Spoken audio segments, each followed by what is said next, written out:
राज्य सरकारच्या लाडकी बहीण योजनेचा एकूण खर्च 46,000 कोटी रुपये असल्याचं समोर आलंय. अर्थ खात्यानं 7,80,000 कोटीच्या कर्जाचा हवाला देत या योजनेवर आक्षेप घेतलाय. तरीही राज्य सरकारनं ही योजना राबवली आहे.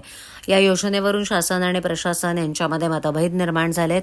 शिवसेना खासदार नरेश म्हस्के यांनी या विषयावर आपली प्रतिक्रिया व्यक्त केली आहे. त्यांनी सांगितलं की लाडकी बहीण योजना राज्यातील महिलांच्या सक्षमीकरणासाठी महत्त्वाची आहे. अर्थसंकल्पीय आव्हानं असली तरीही सरकारने या योजनेला प्राधान्य दिलं पाहिजे असं ते म्हणालेत. घेऊन राज्य असेल, केंद्र असेल, हे सरकार सुरू असतं, महानगरपालिका असतील आणि कर्जाचा बोजा आहे म्हणून आपण आपल्या योजना राबवायच्या नाहीत असं काही नाही आहे. ही योजना आहे ही राज्यातील दीनदलित, गोरगरीब, कष्टकरी महिला वर्गाकरता आहे.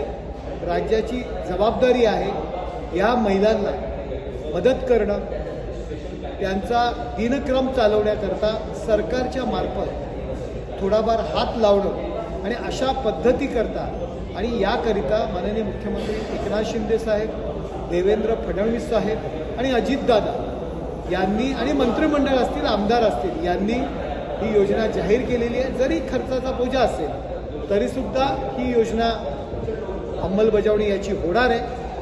अर्थ खात्याने त्यांनी त्यांचं काम केलं असेल, त्यांना जमा किती, खर्च किती, किती लायबिलिटी वाढणार आहे हे दाखवणं त्यांचं काम आहे.